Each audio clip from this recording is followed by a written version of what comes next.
troisième tour en Grand Chelem, j'imagine que vous attendiez ça depuis très longtemps. Et oui, ça fait super plaisir. Comme je l'ai dit, j'ai très bien commencé, ça m'a tout de suite mis en confiance. Et voilà, j'ai essayé de garder confiance en moi jusqu'au bout pour justement réussir à garder ce jeu agressif, le bon service. Et voilà, je savais que si je baissais un peu la cadence, elle allait me passer dessus. Donc je devais vraiment garder cette intensité. Et voilà, ça me traversait dans la tête durant le match de me dire, allez, c'est la première fois, tu peux le faire. J'ai jamais été aussi près. Et souvent dans les deuxièmes tours, voilà, je perdais parfois en 3-7, parfois facilement en 2-7, mais j'avais jamais mené en tout cas. Donc j'y ai un petit peu pensé, mais voilà, j'ai réussi à garder mon agressivité, la confiance en moi, et je suis très heureuse finalement d'avoir réussi pour la première fois enfin à faire ce troisième tour, quoi. Je ne pensais pas que vous étiez maudite, non? Mais il y avait un peu de ça quand même, il y avait une sorte de malédiction. Ouais. Après, oui, ça faisait longtemps que je l'attendais. Ça faisait longtemps que j'avais envie de le faire. Et je suis arrivée ici sans pression. Je me suis dit, bon, on verra bien. Je me suis bien entraînée. Je vais essayer d'avoir confiance. Et je vais tout donner match par match. Et voilà, pour l'instant, je suis très satisfaite. Donc, on verra pour la suite. Qu'est-ce que ça représente de passer ce cap pour la première fois ? Bah, beaucoup. Après, voilà, comme j'ai dit, au début du tournoi, je m'y attendais pas forcément, mais ouais, je suis super heureuse, je suis super contente. Pour l'instant, bon, je réalise pas trop parce que voilà, ça vient de se finir, mais en tout cas, voilà, je suis très heureuse. Et ça montre aussi, je pense que je gère un petit peu mieux aussi mes émotions en Grand Chelem. J'avais un petit peu tendance à beaucoup stresser, et donc je me mettais beaucoup la pression et à pas jouer mon meilleur tennis forcément. Mais voilà, là, sur celui-là, j'essaye vraiment de me détendre et de ne pas mettre la pression. Pour l'instant, ça marche, donc c'est cool. Tu sens quand même un petit peu arriver quand même pour la suite? Oui et non. Oui et non. Après, je pense, je joue Clara là. C'est assez marrant parce qu'en plus, en début de tournoi, on s'est dit avant nos premiers tours, tiens, on peut se rencontrer au troisième tour. Et finalement, ça arrive, donc c'est cool. Comment ça arrivé? Voilà, oui et non. Je veux pas trop non plus me mettre la pression justement en essayant de me dire, ouais, j'ai déjà passé 2 tours en troisième. J'essaie juste de voir match par match, de me donner à fond sur tous les matchs et de voir ce qui se passe. Comment ça se passe ton entraînement au quotidien? C'est toujours ton père qui t'aide? Est-ce que tu peux nous expliquer un peu comment tu t'organises? C'est toujours pareil, hein. Ouais. C'est toujours pareil, ouais. C'est papa qui m'entraîne. Il a repris le travail, donc il est un petit peu moins souvent là sur les tournois. Mais voilà, je trouve mon papy ou mon copain qui peuvent me suivre, donc c'est cool. Ça me détend aussi, ça me permet de moins me mettre la pression et ça m'aide. Mais voilà, c'est toujours pareil, rien n'a changé. Et lui, il était stressé sur le bord, hein, des fois, et à la fin, il avait même quelques larmes. Hein. Ah oui, il a eu ses petites larmes. Ouais, il a eu ses petites larmes. Mais oui, ça fait 5 ans qu'il attendait que je passe en fin de tour, donc là, il était content. Mais oui, après, forcément, quand il y a les sentiments, etc., ça prend beaucoup plus, donc il est émotif aussi, donc voilà, mais il était content. Et lui, il n'est pas du tout dans le tennis, c'est ça? Non, c'est un pompier. Non. Il est pompier en France, à Montpellier, donc non, pas du tout dans le tennis. Et c'est lui qui a fait mes entraînements pendant 3 semaines, là, depuis qu'on est arrivé en Australie. Alors, il savait pas du tout jouer au tennis, et là, maintenant, il me lance les balles, il sert, voilà, il arrive à se débrouiller. En 5 ans, il a progressé. Mais non, c'est cool, donc voilà, c'est comme je dis, ça met aussi une atmosphère de détente, on va dire, qui peut m'aider aussi en Grand Chelem. Est-ce que tu as l'impression d'être un peu à part sur le circuit déjà par ton style de jeu? Tu joues, et aussi parce que voilà, c'est ton 20e tournoi du Grand Chelem, donc tu y attends longtemps. Est-ce que tu as l'impression d'être un peu spécial Oui, en fait, pour moi, on est tous, on a tous nos différences, on est tous différents. Moi, c'est vrai que oui, j'ai des différences par rapport à plein de choses, mais pas forcément. Après, moi, je suis dans ma petite bulle, voilà, je calcule un petit peu, mais je fais mon petit bonhomme de chemin. Maintenant, je me prends beaucoup moins la tête qu'avant, donc on va dire que oui, il y a une petite différence, mais je me rends peut-être pas forcément compte. Et puis il y a ce public aussi, là. Il soutient un peu tous les Français, mais Ouais. c'est quoi Ils le sont, sentiment? ils sont géniaux depuis. En fait, on les a vus en qualif parce qu'on était voir les matchs d'Elsa Jacquemot, on les a rencontrés là.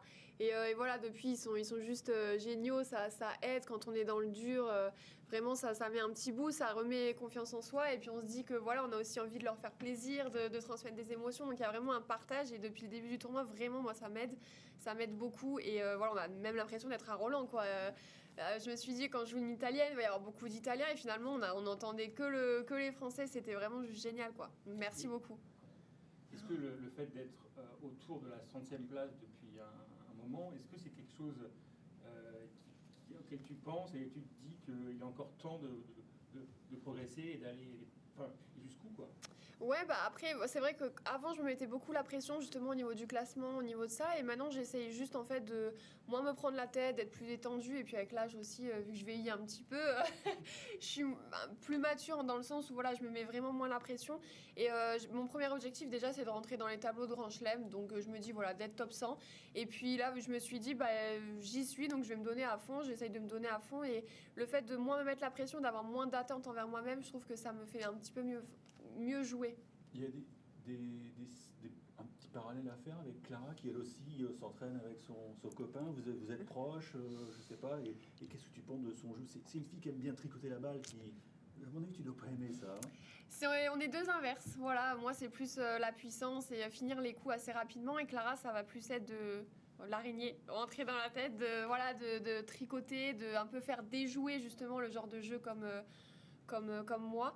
Donc je sais à quoi m'attendre. Après, je l'ai jamais joué. C'est rare parce que je pense que j'ai joué toutes les Françaises sauf Clara. Donc ça va être intéressant. Je sais à quoi m'attendre et ça va être forcément un dur combat psychologique et aussi sur le terrain. Mais mine de rien, voilà, ça me fait plaisir de la jouer quand même au 3e tour. Et à l'entraînement, vous êtes déjà souvent joué ensemble ou... Pas beaucoup. Non. Je lui demande, mais elle veut pas jouer avec moi. Elle va voir ça, elle va dire c'est pas vrai. Non, pas beaucoup. On a déjà tapé voilà, sur les tournois quand on s'est peut-être 1 ou 2 fois. Mais non, vraiment, avec Clara, on s'est vraiment pas beaucoup... On se connaît voilà, de vue, etc. Mais on joue pas beaucoup ensemble. Et juste pour revenir sur le classement, Ouais. qu'est-ce que tu penses qui t'a manqué ces dernières années pour justement franchir le cap et rentrer bien dans le top 100 ou top 50? Bah déjà mentalement d'avoir un petit peu plus confiance en moi et de moins me mettre la pression et aussi physiquement je travaillais beaucoup moins physiquement avant que maintenant et donc voilà j'essaye juste d'être un petit peu plus mature, de mettre des choses un petit peu plus en place qu'avant et je pense que voilà sur le côté physique et le côté mental c'est ce qui a joué quoi. Quand on t'avait découvert, pardon, il y a très longtemps, tu étais un ovni. Les filles voulaient pas s'entraîner avec Toujours toi. pareil. C'est toujours pareil. C'est toujours pareil.